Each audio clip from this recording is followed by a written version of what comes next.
Ho, ho, ho! Season's greetings from Agent Cooper and the gang, and all those Douglas firs up here in Twin Peaks.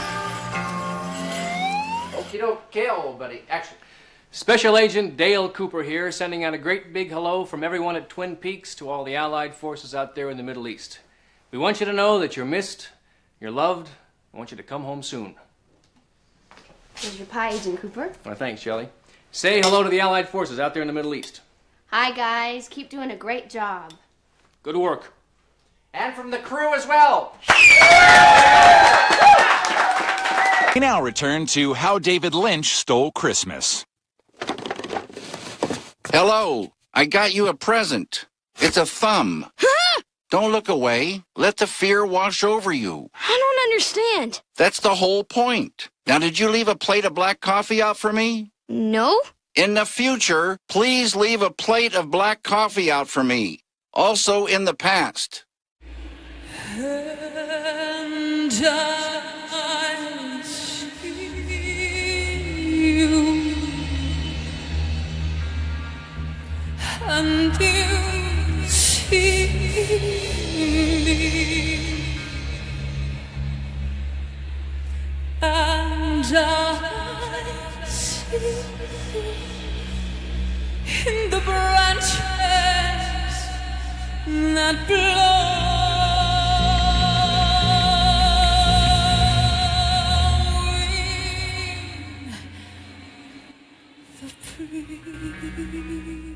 And welcome to Twin Peaks Unwrapped. I'm your host, Ben Durant, and beside me is... Bryon Kazaska. Hi, Bryon. Hey, Ben, how are you?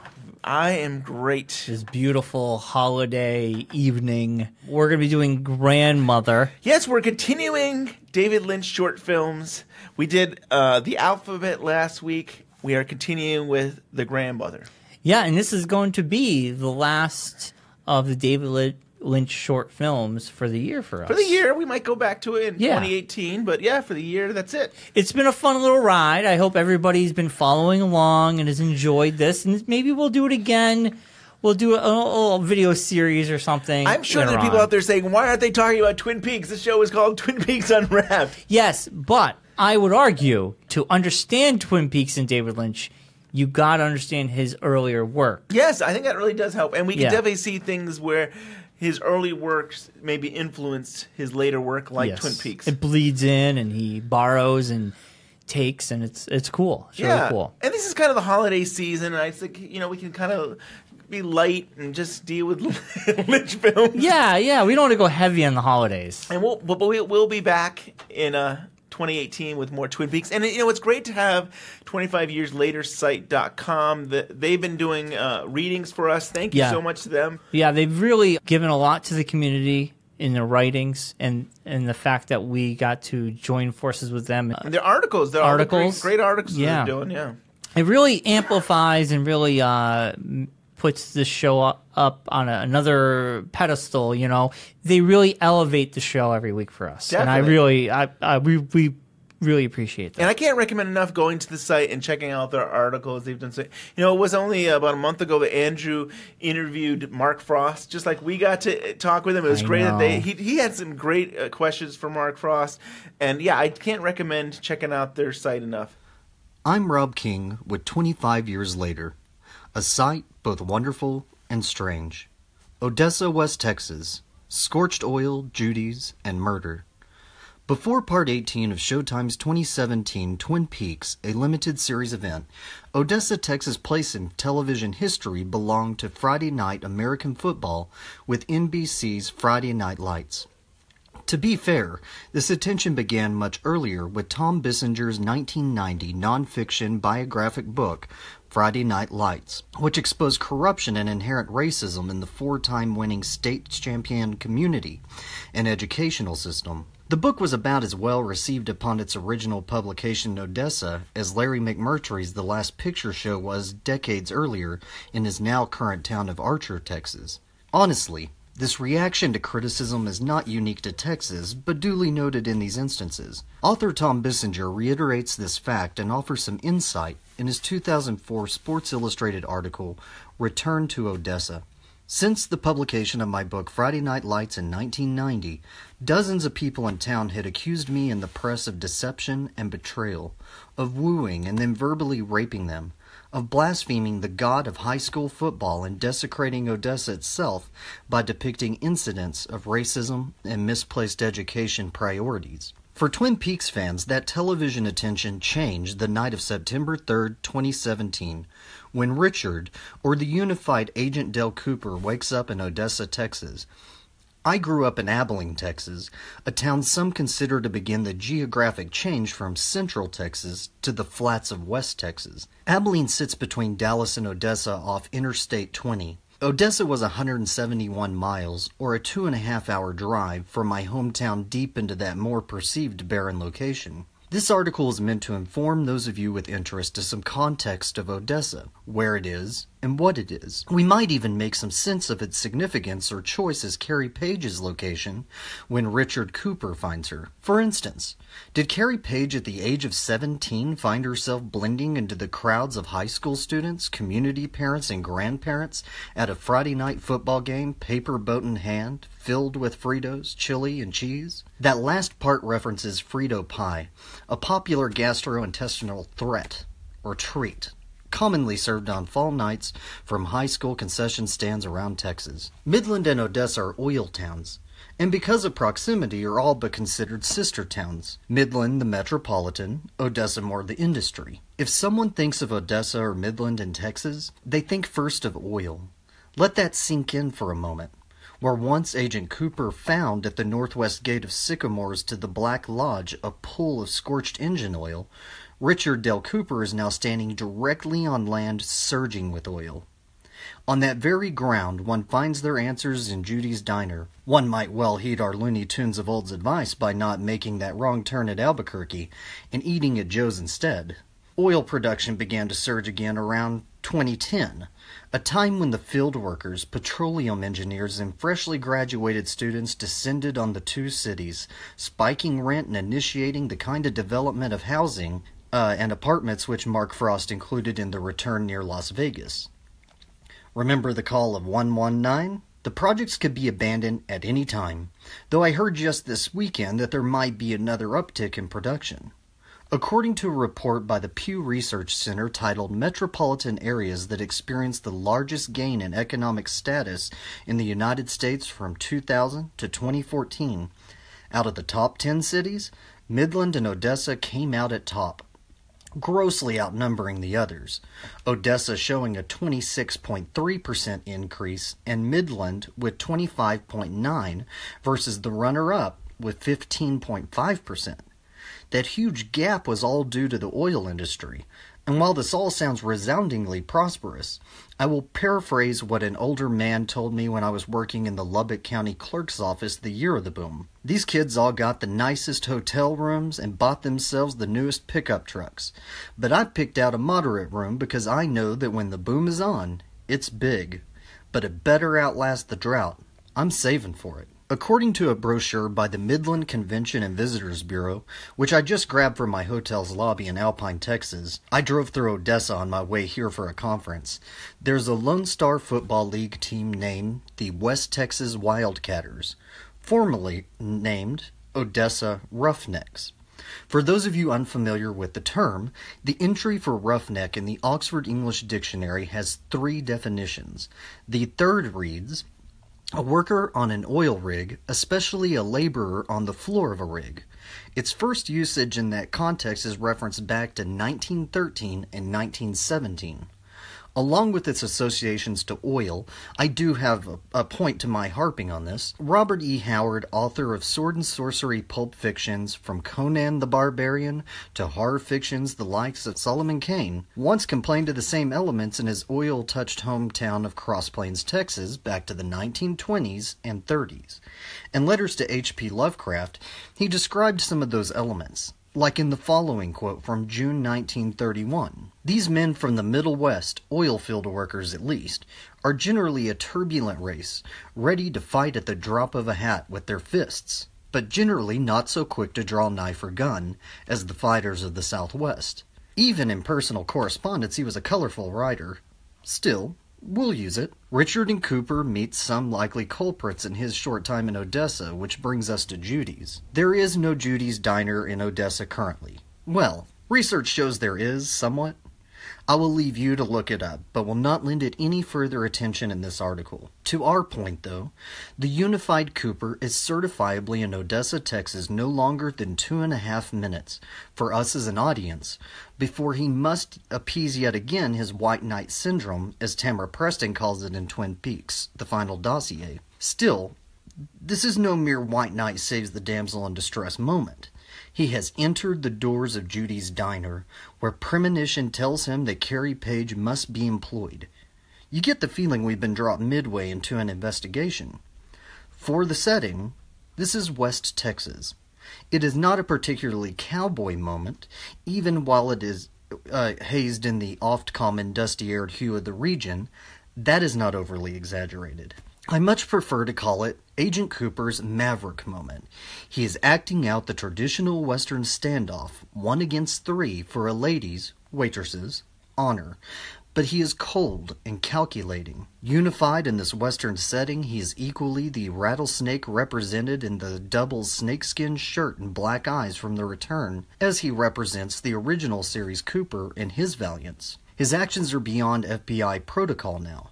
He is not only feared by the targets, but also by others in the environment, which is to a gunman's favor no matter the context. I will reiterate in our current climate that this is fiction, and as fatal violence is avoided in the show at this standoff, it is to be avoided in all contexts of real life. This is also a good time for us to look at the honest people of Odessa versus a common, fictional, much more exciting portrayal of West Texas peoples. We saw some of this contrived imagery in the fictional Big Tuna, Texas of David Lynch and Barry Gifford's Wild at Heart. Let's look back to another of Howard's explanations to Lovecraft from a July 13, 1932 letter. Most of the people I know are like me. They hate trouble and avoid it as much as possible, yet it does seem there is a great deal of quarreling and scrapping going on all the time. I attribute this in part to the great number of bullies in the world. They won't let a man alone. This was particularly true during the oil booms, of course, but the country at any time is too much infested by such bravos. I'll use the moment to come to the rescue of the 3 men's reputations using this statement in recent legislation. In 2015, the Texas legislature signed into law the Texas Open Carry Law. As of January 2016, Texans who have passed all proper obstacles and have in hand a license to carry, that's LTC, permit, may carry a traditionally concealed weapon openly. There are a lot of restrictions once you get into mental health facilities and campuses, which is too much to cover here. The point is that depending on the year, the 3 bullies, using Howard's useful terminology, might have been well within their rights to have the weapons they carried on them. I have to say from experience that in Texas, you are more likely to experience manners and courtesies from a boot-shod, Wrangler-clad, Stetson-capped, and starch-shirted local. But again, we are with Cooper and Judy's Diner Western, where manners are lost on the lone waitress, and Cooper is out of patience with discourteous misogyny as a distraction to his mission to find Carrie Page. 2 months ago, Reddit user ShowFixie noted that Odessa is home to the largest roadside jackrabbit statue in the nation. The fact comes from a rather upsetting practice of jackrabbit roping from early in Odessa's history. The website entry for Roadside America tells us that the Humane Society shut this barbarous practice down as late as 1978. Of course, this jumps out to us fans, having just seen the importance of Bobby Briggs' personally named Jackrabbit's Palace, the entrance of which holds a pool of molten gold as opposed to the darkness of oil. See our Twin Peaks and Alchemy article by Gisela Fleischer. Also, shortly after the finale, Reddit user GoldenBear81 added to our knowledge by pointing out that Odessa, Texas is approximately 430 miles away from Los Alamos, New Mexico, verified, the area where the bombs for the Manhattan Project were designed. With the mention of the more supernatural elements of Twin Peaks in 4:30 and Jackrabbit's Palace, I decided to briefly look at local legends and haunting by flipping through Jeffrey Fisher's Ghosts of Texas, the haunted locations of Midland, Odessa, and San Angelo. Out of the classic apartments built over an Indian burial ground, abandoned oil headquarters that used to be a sanitarium, and cemeteries, only one entry sparked any attention: Odessa High School. Odessa High School is famous for its haunting, and the spirit that haunts the school is that of Betty Jean Williams, a former student of the high school. Betty Jean Williams was the drama queen of the theater department in 1961, but was shot by a fellow student, a popular football player that was also her ex-boyfriend.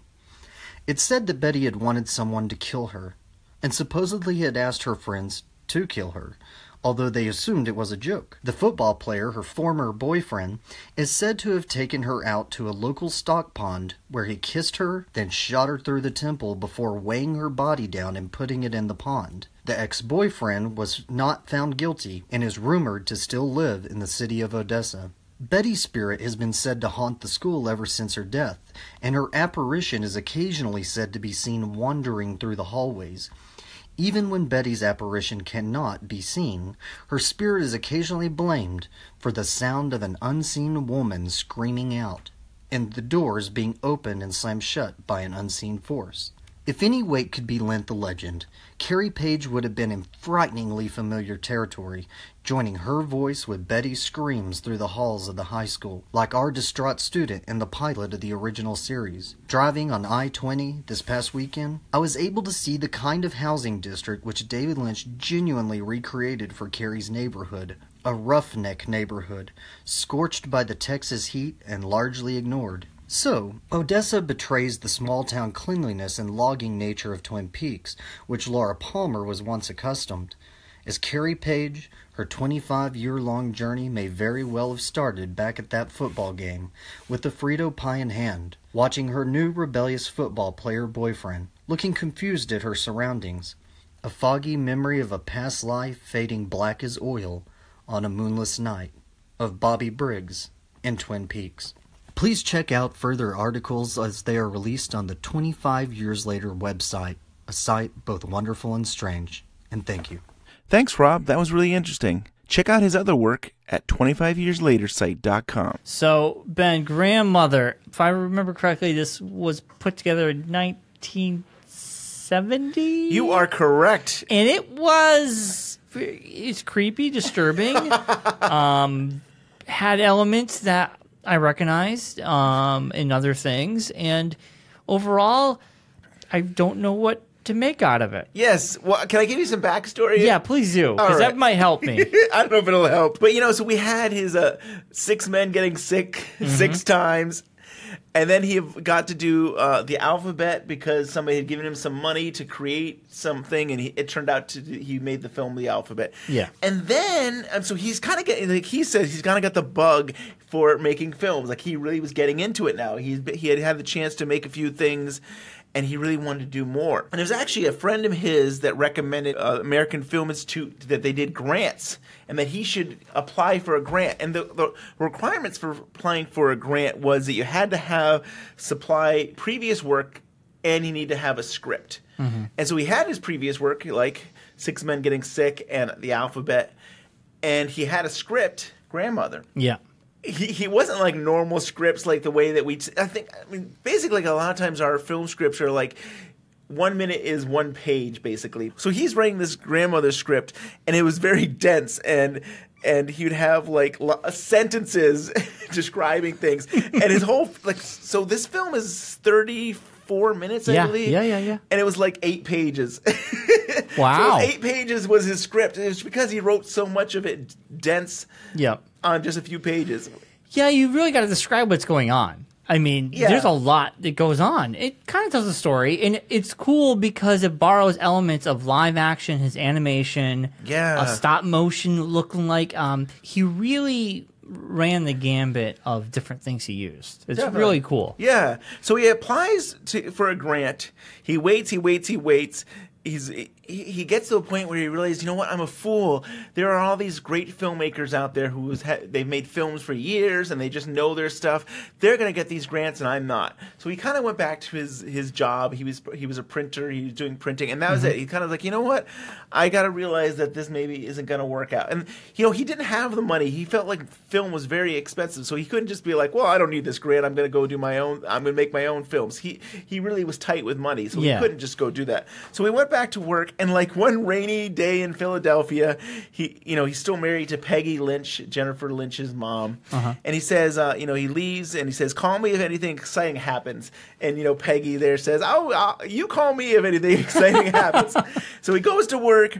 And sure enough, Peggy calls his work and gets this guy named Roger and says, give a message to David. And so Roger says to David there, in a few minutes, you're going to get a call. You need to answer this. And so, sure enough, it's very Lost Highway. I'm in your house. He gets this call, and sure enough, this call is about the grant. And he says, Lynch says that this phone call changed my life. This grant made it so he can make a film. And Lynch is saying this where it's like changed his life, and his eyes, he looked like they're watering and stuff. Like he was pretty emotional. At least I looked at it, and he looked like he was really emotional about this changed my life. Like getting this phone call made it so he could actually become a filmmaker. That's great. That's cool.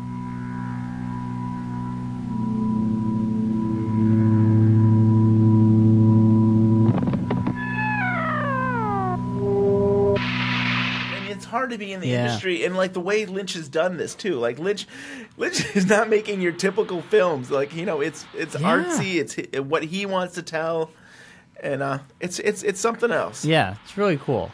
So we want to get into this film. Yeah, we got to get into Grandmother because I'm still kind of like I don't know. I mean, I got the gist of it, but I don't really know anything. What it means.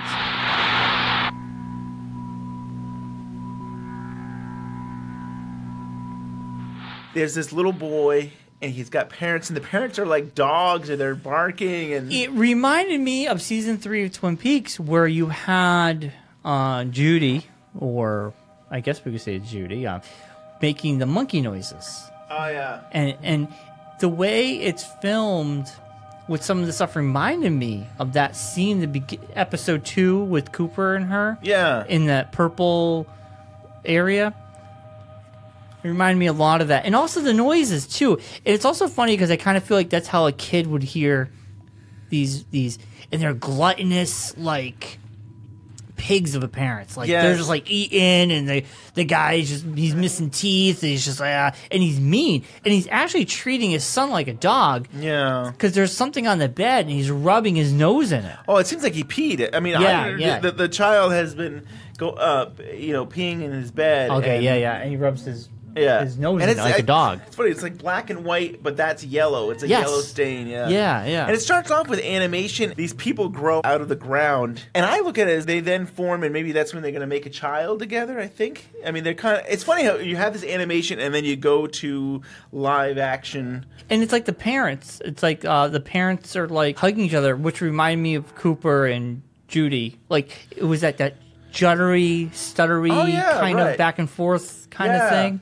And then they have a boy. Yes. And the boy comes out of the ground. Like, they give birth. You're right. Like, it's almost like a metaphor for maybe Mother Nature giving birth to a person. Yeah. To humankind. Right. The father is kind of acting like belligerent and like a dog. I don't know if he's happy that he has a child. It's like, oh, man.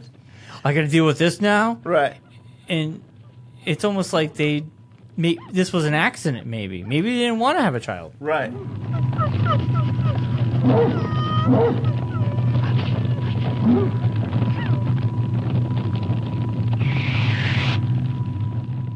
And the kid gets shot off into the stratosphere.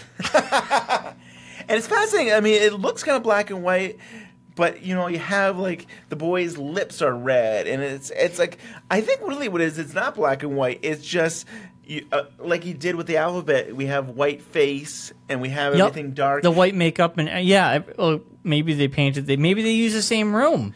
Well, yes. Here's the funny thing: is again, David Lynch goes and decides to paint his house black. So in alphabet, no wonder she divorced him. I know Peggy mentions this, I think, on Pretty as a Picture. I think she says this, like, yep, he goes to make another film and he paints the house black again. Oh, my God. The whole house? I mean, it probably was a room or something like that, yeah. But it does make it stand out. Lynch said he wanted to make the room black because it would make the audience focused on the subject, the actors, and not on the walls and the surroundings. What's really interesting is that how these bright colors actually came about was due to the lab. The lab didn't realize that Lynch had actually made all the actors' face white, and so the lab was trying to push the color to try and get the flesh tones, which actually gave this really bright red and the yellow that we have in the film. And Lynch really liked how it turned out.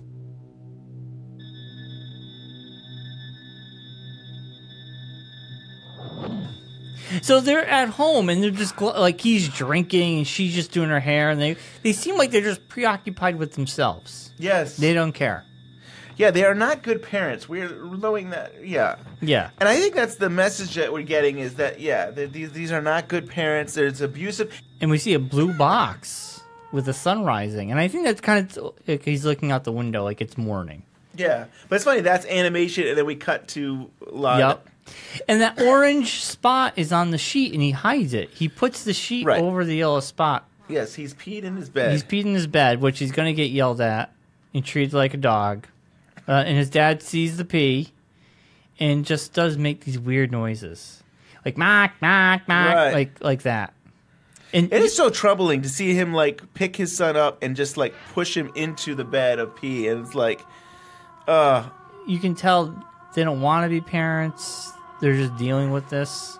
And even, like, the mom's like, come here. And the kid does not want to be next to his mom. Yes. And he's pushing them away. Like, he doesn't...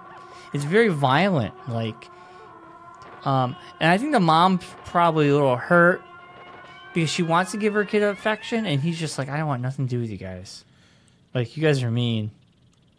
Like, the dad has no compassion. You can see the mom has a little when it's convenient for her. I kind of get that feeling. I mentioned before how Lynch had made this script to get the grant. The funny thing is he didn't even refer to the script again once he started shooting. He never even picked it up again. He basically knew what he wanted to do. It's not really heavy on dialogue. A lot of the stuff I learned about through a Lynch on Lynch book by Chris Rodley. So he goes up in the attic, and there's seeds in there, and there's a bed. Yeah, which was interesting. He's looking at seeds, and he's listening to them. And one of them makes a whistling noise, and that's the one he plants. We're going to learn it's the grandmother, Yeah. but it's a woman whistling. She makes the same whistling noise later on. Yes, very true. And then, so he brings some dirt into the bed, he puts it onto the bed, and puts the seed on the dirt on the bed, and then waters it. For, like, we have to assume for days, because it just grows this weird plant thing. Yes. And he takes care of it. He's just like, oh. It almost feels like an eraser baby again. Yes, that's what I thought, too. It's like a potato or something. And you can see the roots coming out underneath the bed. I do like this black. It's so dark. We have this black room, and then we have this black object, and it's only a little bit of light that's really kind of defining it. There's like a hole in this root thing. It's sort of like comforting to him, like he's growing something. His creation. Yes, his creation. And his son comes up in a glass box, which is like Twin Peaks Season 3, the glass box. The mother, I don't know what she looks like. She's acting like a dog. You still have his father yelling at him. He saw the pee. Yeah, and again, the son it's almost like a routine. Every day he pees in his bed. And, like, I don't know enough about psychology, but you do wonder if, like, when you're in a home of violence, if maybe that would make you go to bathrooms too. It's this kind of like fear and a nerve. You're nervous. You're nervous or uncomfortable. Maybe you don't even feel comfortable getting out of bed to use the bathroom. Yeah, and so you're it's afraid. Almost like this cycle where you're gonna get beat or you're gonna get harmed because you're urinating, but at the same time you do that because of the environment you're in. So I feel bad for this child. Yeah. I don't even know how old this child is. You think 10, maybe even younger than that? 10-year-old child. Yeah, it's a sick cycle. And the kid, you can tell, doesn't know what to do. And so we should say also what this child is interesting is this child is in a suit. It has a bow tie, and he's got his black suit. And I don't know why he makes me think of a little Cooper or something like that. He's very adventurous, and he's very whimsical in a way. Like, he's very interested in things. Lynch basically casted people that he knew. His printing partner at work, Dorothy McGinnis, was casted as the grandmother. Bob Chadwick and Virginia Madeline were friends of his from art school, and he casted them as the mom and dad.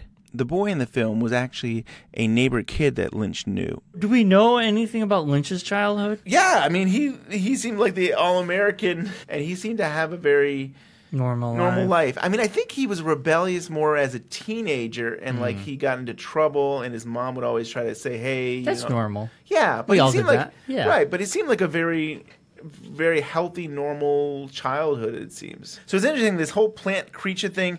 He goes up to the attic. Yeah, and he pulls out this like weird body. Yeah, there's a body in there, and he's got to pull it out. I know like his president has finally blossomed here or something. And the way it's filmed, it's like wrapped in this weird black gook or something. Yeah, and it looks like if they used plastic, but it makes it all look wet, almost. Yeah, and there's like water. It's like birthing. Yes. Yes, after birth. Birthing the grandmother. Yeah, which is weird that he would be birthing the grandmother. Right. And so we think about the grandmother. I mean, a lot of times we want to believe it's that sweet woman who is there for us. You know, I always kid to my wife that whenever she makes a great breakfast, it's like, oh, it's just like my grandmother used to make. Even though my grandfather was more of the cook, but it's always just like that idea that grandma's cookies, and you know that idea that that loving grandmother is there to always nurture you. And I think that's what this kid is doing. He wants some kind of being that would be there for him, to care for him, take care of him, which he isn't getting from his parents. And like, what's a great idea of that is maybe a grandmother. Yeah, exactly. Because a kid this age, and you know, I think that's the first thing you go to is your grandmother. And a lot of times a grandmother she'll sneak you some candy and spoil you. The grandmother had a child, whether it be the dad or the mom, and she had very strict rules for your parents, you know. But when you have a grandson or grandchild there, you're kind of like, oh, I don't have to take care of you anymore. I can give you as much candy as I want. I can spoil you. That's what you're there for. I've only got you for a few hours, and then you're back to your parents, and they'll be strict with you. But for now, yeah. Yeah. So almost it's like he made his own best friend. Yes. Yeah. And he's very happy because she's there now for him.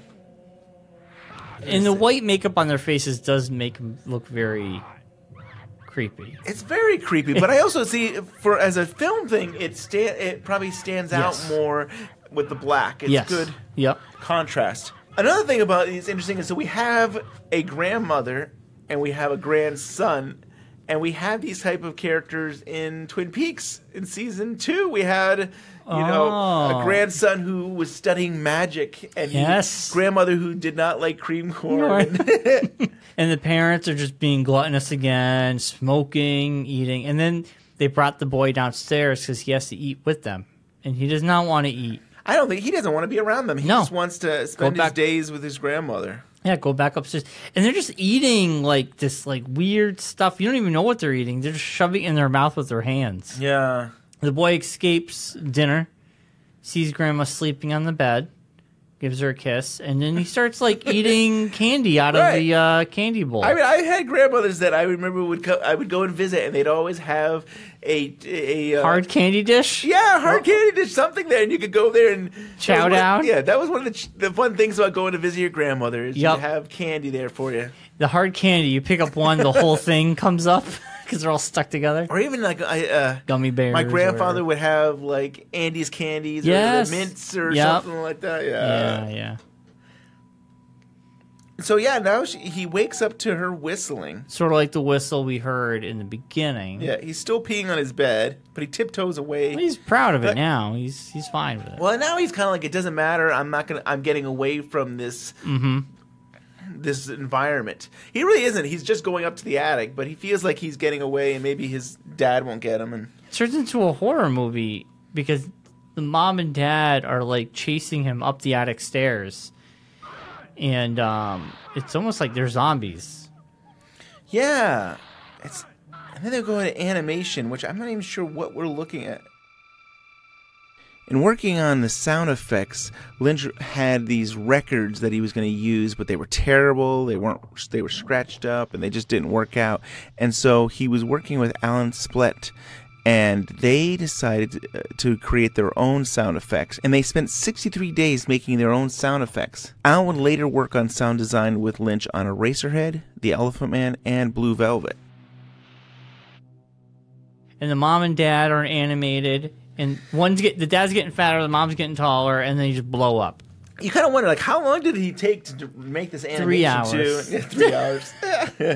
And he's exhausted, and he falls on his grandmother's bed, which still has all the sand and the cocoon sort of thing in there. I call it. Yeah, the dirt and sticks. But she's like watching, like, yeah, I'll protect you. Yeah, she's on a rocking chair, and she's just comforted. It goes from chaos to her being calm, and kind of maybe calms the mood a little bit. Yeah. So the grandma gives him a look, like, I'm there for you. I'm there for you. Yeah, and he smiles. It's adorable, and they're laughing. And so is the grandmother real? Or is this always... I don't think so. They're poking each other. Like, maybe they're just playing, and they're just poking, goofing around. And see, this is the part. They kiss, and then it freezes. So the grandma wakes up. The boy peed himself. The grandma's upstairs. Now, were you offended by that kiss? Did you think anything wrong of it? I don't know. I wasn't offended, but I was like kind of taken back because they kiss on the lips, like, and they freeze frame it. It was weird. I'm not gonna say it was just odd. Yeah, I mean, it's funny. I mean, I think there are some families that it's innocent thing that they kiss on the lips. Like, I don't. Yeah. I don't know if you and our family are like that or anything like that. No. I don't think mine really is that much either. But there are some families that are. It's not a sexual thing. It's just a way of saying I love you. Growing up, I had a friend who kissed his mom and dad on the lips. Yeah, all the time. Do you watch Saturday Night Live? Yes, there's a Saturday Night Live sketch. Yes, they do the same thing. They kiss each other, but then it gets too much. I think. Yeah, it's really funny. They'll bring in a friend, one of the sons will come home with his from college with his girl, and he's witnessing all this. But then like everybody's kissing everybody, and then I don't know they then even have the kissing the new girl as well, or something. Yeah, and they'll be like, "What? This is how we show love in this household." Yeah, there's a whole right. And they're Frenching. A whole new monologue. It's like, back in our day, we came from another culture, and it was hard for us, and we went through so much, and then we wanted to show our love. I mean, I don't know. I would say that's an extreme. Yeah, but I mean, I think there's plenty of families that there's the way of expressing their love without being anything more than that. Yeah, it's an innocent kiss. Innocent kiss. And I want to believe that's what this is. Me too. So another day goes by and she's whistling, but she seems to be choking and whistling, and the little boy comes up there to check on his grandmother. I don't understand why. But maybe from that animation we saw, maybe she realizes he needs to grow up and become his own person, and that she can't be there to protect him. And you know what? This is mortality. I mean, grandmothers die. We all die. And maybe this is really just she can't stay with him forever. And I think this is the realization that she will die, and he's going to have to, deal with the situation he's actually in. Yeah, peeing his bed and his bad parents. His bad parents. It's not about it's really just about this difficult place that he's in right now. Yeah, and she flies around the room backwards, sort of like the air is coming out of her like a balloon. Yes, but so it's very quickly. Yes. It's like sporadic. And he actually he tries to get his parents to help him. And we see the dad's like, he looks so out of it. And the poor grandma's spinning around the room. He's like, "Come on, Dad, you got to check this out. Grandma's dying up in the attic." And the mom's just like, I don't know, she's high and she's laughing. And he's like, this kid's a rag doll. He just jerks him around. Yeah, the parents want nothing of him, and they don't care. And see, he's missing teeth. It makes me feel like these guys are just on drugs. Sparkle, maybe. Maybe. Sparkle, yes. Yeah, Sparkle comes back.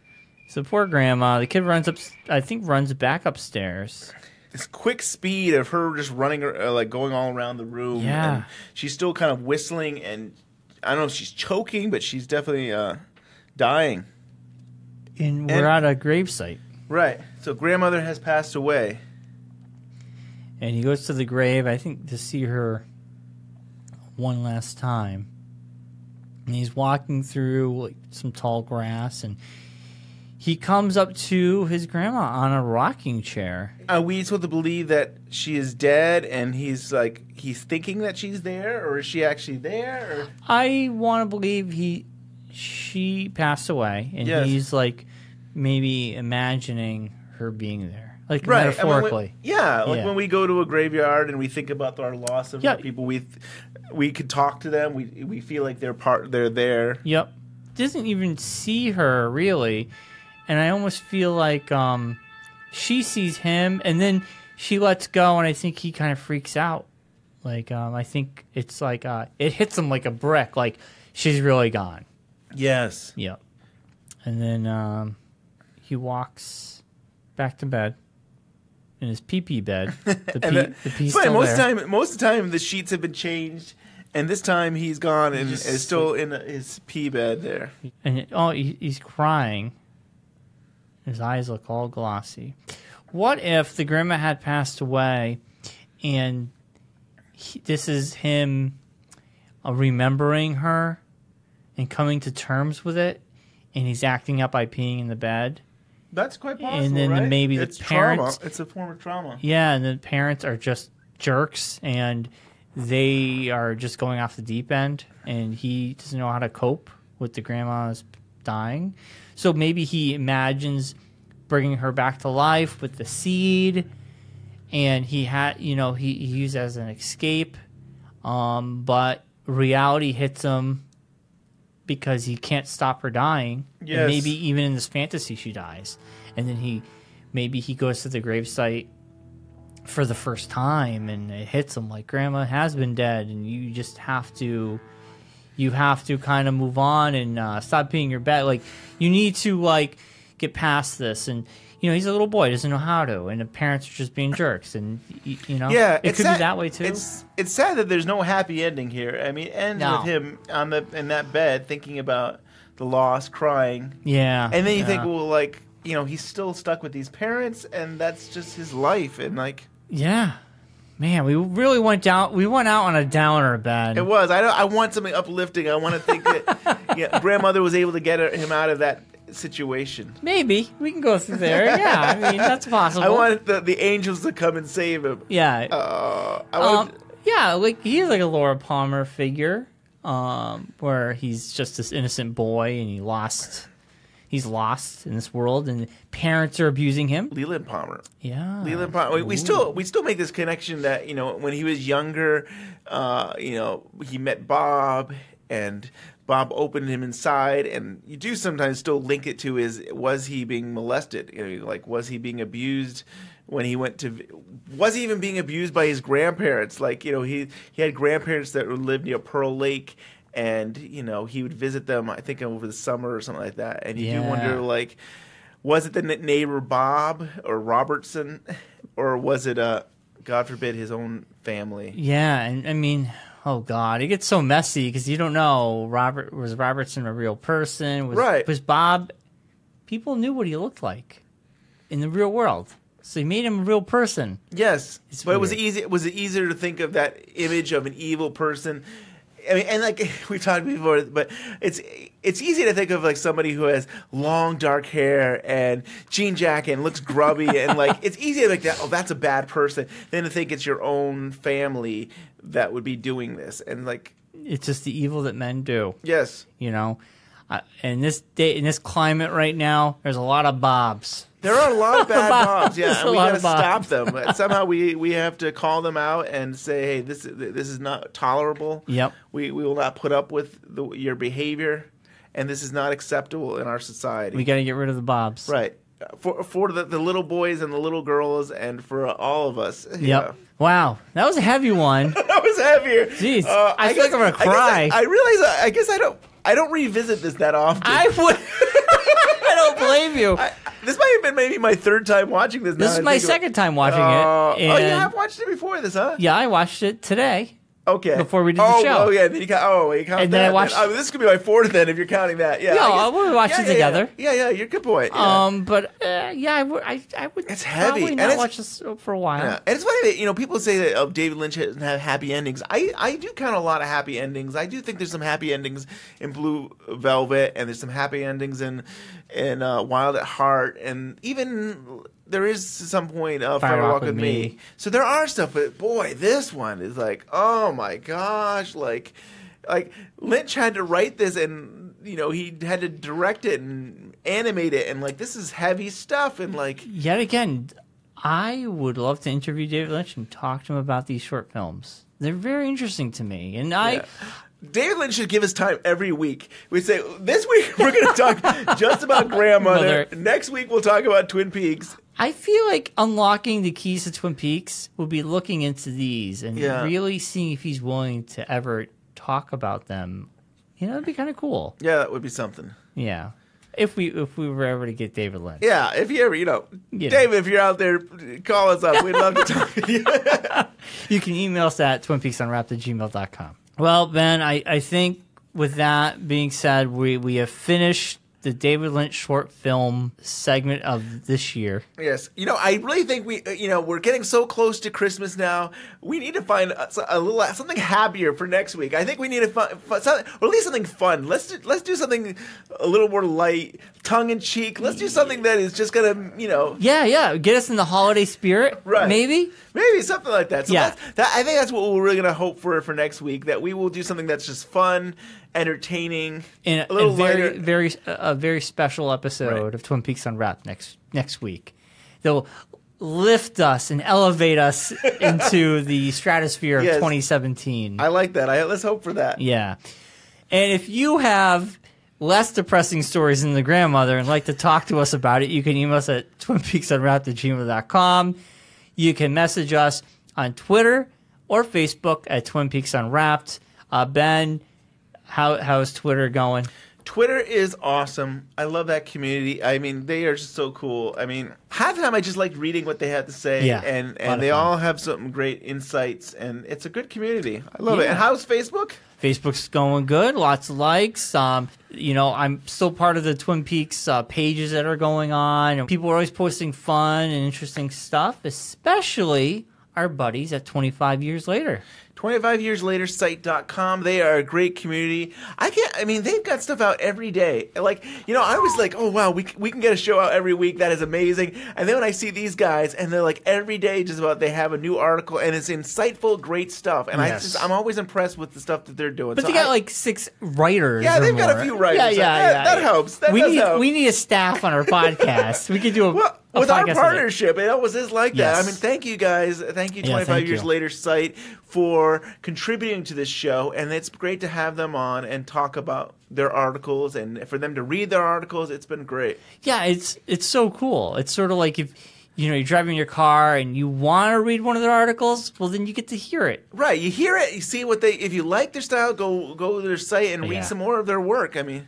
Yeah, it's so cool. Yeah, I would say, you go to that site, and right on the left-hand corner, there's team, and you click on the team, and you'll give a whole list of all the writers. And if there's somebody's style of writing that you really like, you click on their name, and you'll see all the articles they've done. And I think that's really nice. So, I mean, whether it's Lindsay or Laura, I could list all these people. John Bernardi, Andrew. I'm not going to name everybody.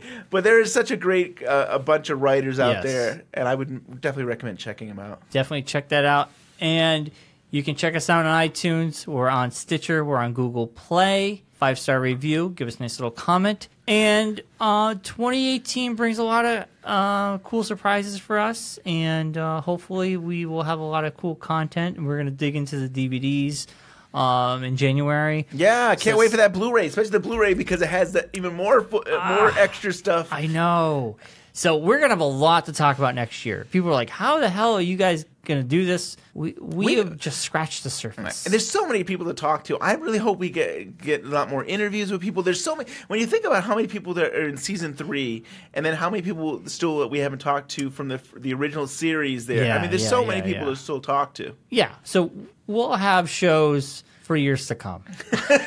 As long as we can do it. Yeah, as long as we can do it. And really, part of it is also just having the support of everybody out there. Thank you, everyone who's been contributing, who have written to us, who has gone to the TeePublic shop and has gotten a sticker or a hoodie, or there's so many things out there, and that really helps our show, and it makes us really happy to keep on doing this. So, thank you so much. Yeah, thank you. And you still have enough time to get yourself a hoodie, a shirt, a mug for that Twin Peaks fan in your life. I think if you order now, you should be able to get it in time for Christmas. And even if you got it a little after Christmas, it's okay. Yeah. Because at the end of the year, a lot of these things we're running out. We're running out of the Dougie shirt. We're running out up over the top. I can only guess we got a week's left of inventory. And once it's out, it's out. So get it now while it's hot, because once it's gone, it's not coming back. Until it does. No, it's not coming back. It's gone forever. I feel like this is starting to become like a car commercial thing or something like that. What can I do to get you in a nice Twin Peaks shirt? Huh? These ones we had special for this year will be gone after this holiday. The box is almost empty. I was looking at it today. This is almost empty. So is this a virtual box or is this a real? Oh, it's a real box. I keep in my garage. Don't you know I personally mail out everything you guys order. I don't believe anything Bryon says. I don't believe you at all. I do. I do. The order comes in, and I go, get to work, elves. I don't know if that's how it works. Oh, now you've got elves on your team? Wow. Can you have those elves edit these shows so I can get these out faster? You edit the shows, and I'm mailing products. I need elves to help out with that. Yeah. Give me some sound clips. Yeah, okay. Elves, get to work. Well, they're David Lynch elves. Oh, man. They probably have knives or something. They're all drinking coffee, and they're all just speaking David in Lynch metaphor. coffee, David Lynch coffee. So check out TeePublic. Support us. Next week, look for something very special in your podcast feed, and we'll be back in 2018 with we'll go into season 3 DVDs and all that stuff. Awesome. So, Merry Christmas, Happy New Year, Happy Hanukkah, also Happy New Year. That phone call changed my life completely. I had a grant to make a film. On the first day of Christmas, my true love gave to me a body dead, wrapped in plastic. On the second day of Christmas, my true love gave to me 2 secret diaries. And a body dead, wrapped in plastic. On the third day of Christmas, my true love gave to me 3 possessed souls. 2 secret diaries. And a body dead, wrapped in plastic.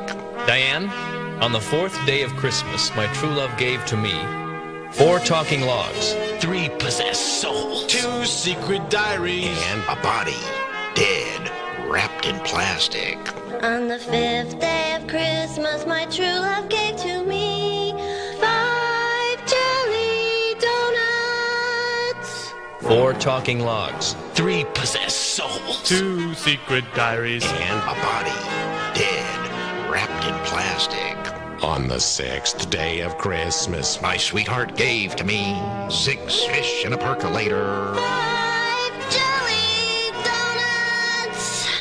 4 talking logs. 3 possessed souls. 2 secret diaries. And a body dead, wrapped in plastic.